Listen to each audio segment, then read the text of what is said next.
most common thing I hear from OA sellers looking to grow their business is, I need more money. And I get it. That's the obvious answer when you're trying to scale up. But here's something I learned to growing my business to over $80,000 in monthly revenue off of just $20,000 in capital. Most of you guys probably don't have a cash on hand problem. You simply just have an allocation problem as to where you're spending your money. So in today's video, I'm going to show you exactly how to get multiple thousands of dollars back into your business without the need for applying for loans, credit cards, anything like that. And before we jump into the video, if you're looking for more Amazon content like this that actually shows the systems and operations into growing into a multi six-figure or seven-figure business, definitely subscribe to my newsletter where I give free game like this each week on Wednesdays. Without further ado, let's go ahead and jump in. So in this one, we're going to focus on 5 specific levers. Lever number 1 is going to be your turn rate. I've talked about this in a previous video, but it's super important, and the core idea behind it is it's the fastest way to scale without the need for new capital. And all it is you're just basically turning the existing capital over faster, and speed is the real multiplier here. Okay, so the math behind this is pretty much just a formula that relies on capital times ROI times the amount of time you turn your inventory in a year, and that is your annual profit. And if you're unfamiliar with how a turn rate works in a full turn cycle, basically it takes into account your lead time that requires from the supplier you're buying from to ship the product to you, the time it takes your prep center or you to prep that product and send it to Amazon, and then the third moving piece is going to be how long Amazon takes to actually check your items in and make them eligible. Then you have your next block, which is going to be the amount of days of stock that you stocked a product for. Typically is 30 days. And then the final thing that you're going to add is a 2-week payout time, because that's how long Amazon takes to pay out FBA inventory. So a healthy turn time is about 60 days. Okay, they are variables, so can vary higher or lower, but 60 days is pretty healthy. So at max, you're usually going to get about 6 turns on your inventory in a year if everything goes according to plan. So for example's sake, let's say we deploy $20,000 at a 25% ROI. There's going to be 2 examples where we can get 4 turns in a year at $20,000 in profit. This could have happened because maybe we weren't buying the best inventory, our prep center was being slow, which is a topic we're going to get into a little bit later, or just other operational deficiencies happened, or we can be getting 6 turns a year while maximizing our money with the same inputs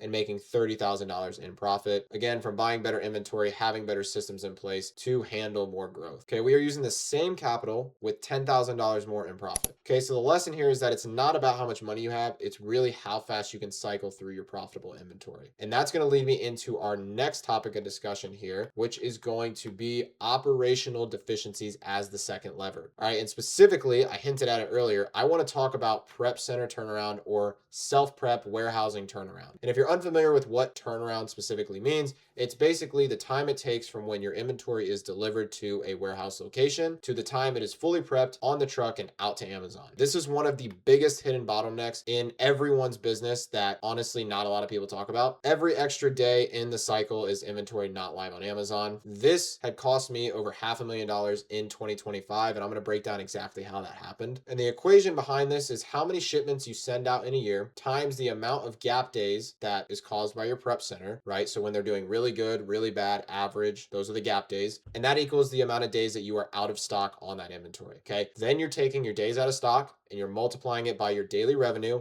and that tells you how much you're losing in revenue a year. Okay, and for simple math terms, there's 52 weeks in a year. Okay, and I'm going to show you how this pertains to my situation. Last year at scale, I did about 1.25 million to end the year. So we'll just round it down to 1.2 million, and that's about $3,300 in revenue a day. Okay, so for my situation, I was experiencing turnaround times from anywhere from 2 weeks down to 48 hours. Okay, so a very massive difference. Okay, so bear in mind, there is a 12-day gap discrepancy here, which resulted in about 312 lost days. And even crazier, okay, on 2-week turnaround, I was only able to send out 26 shipments a year. And what's crazier is on 2-week turnaround, you're only able to send out 26 shipments a year, as opposed to if you're doing 2-day turnaround, which is 182 shipments a year. So you can see where the divide comes from, literally just from deficiencies in the operation. Okay, so what I did was I went ahead and I took the 26 shipments that I was sending out yearly when we were really slow, and I multiplied it by the 2-week gap that we basically experienced from 2 weeks to 48 hours. So this was exactly 12 days. So how I got the amount of lost days was I took the gap between good and bad, That was 12 days, and I multiplied it by how much we were sending out shipment wise on our worst turnaround times. Okay, this resulted in 312 lost days. I cut that in half to be conservative. Reason why is because in an online arbitrage business, you're not going to stay in stock all year round, even if you have the greatest turnaround time in the world. Okay, products go in and out of profitability. Cyclicality plays a factor into that. So for conservative metrics, I estimated 156 days. Multiply that by the $3,300 a day I was doing in revenue, and I lost over $500,000 in potential revenue that year. Really gut wrenching and unfortunate that I wasn't able to catch something like that sooner, but it's why it's very important you make sure that operationally you are running effectively and efficiently. So now let's go ahead and take a more feasible example, something like 20K a month. Okay, let's say you're doing $20,000 in revenue a month, which is roughly $657 a day. So let's say your prep center is turning stuff around on a really slow period of time, or you're comparing two prep centers. One can do 10-day turnaround, the other can do 4-day turnaround, which is a lot more standard. You're basically taking that 6-day gap and then you're multiplying it by however many shipments a year you can send out on the slowest time frame. Okay, so if you multiply a 6-day gap times how many shipments you can send out once every 10 days,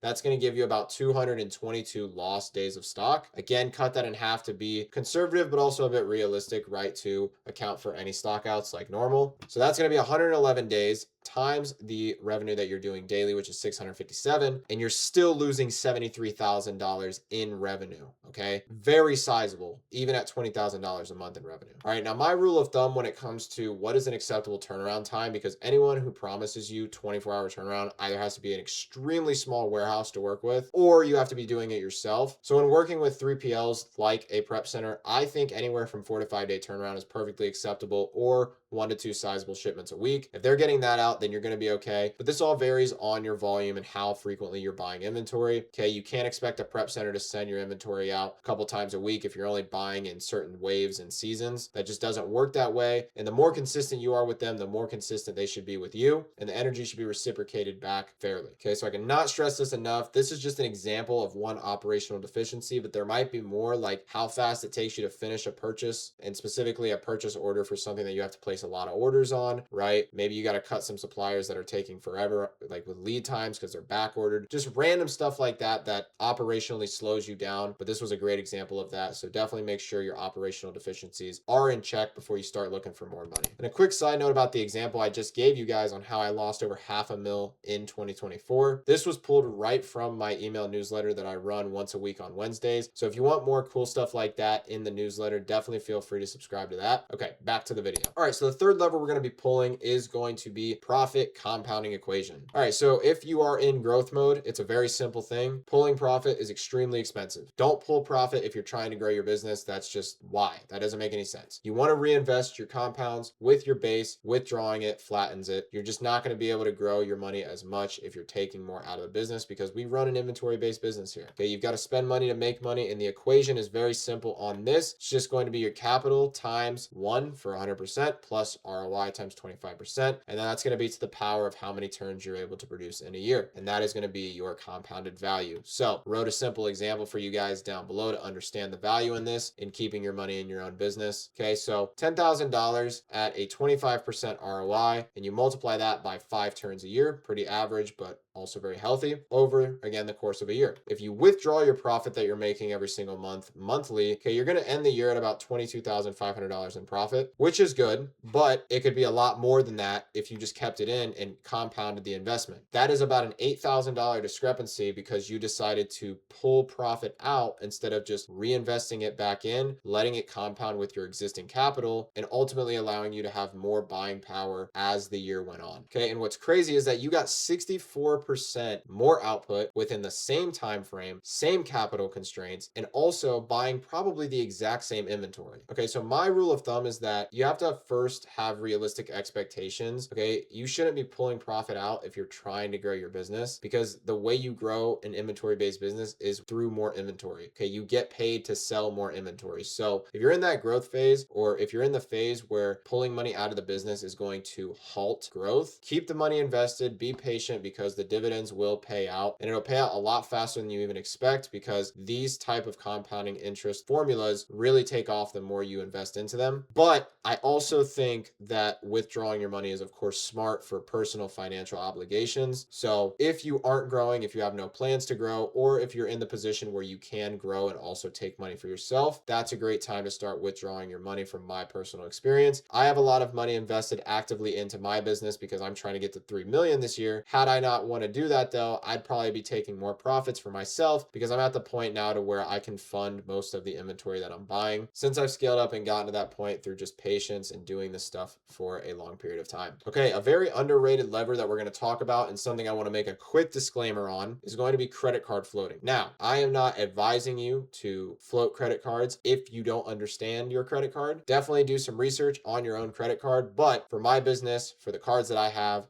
this is what works for me and is a great way to definitely stretch your capital farther. Again, depending on what cards you got, depending on certain perks and promotions that those have. But we're going to talk about general credit card floating. So what the core idea here is that a billing cycle plus a grace period on most cards give you 50 to 55 days before full payment is due. All right, that's essentially free working capital for an entire turn on your money because if a turn on average takes 60 days, if you can squeeze that into 50 to 55 days, you basically got an entire turn before having to pay everything off in full. So the way the float breakdown works, we're going to use a very, very simple example here. So day one, fresh statement, you're going to buy inventory for $100. That's all you're going to spend that month. Okay, on day 30, your statement ends and the bank is asking you to pay anywhere from 1 to 3% typically of your statement balance to keep your account open and running. Okay, so in this example, you'll be able to pay down $2 for your minimum. And then by day 50, let's call it, that grace period then ends to where the bank demands that you pay them in full of the remaining balance of that prior statement, which was $98.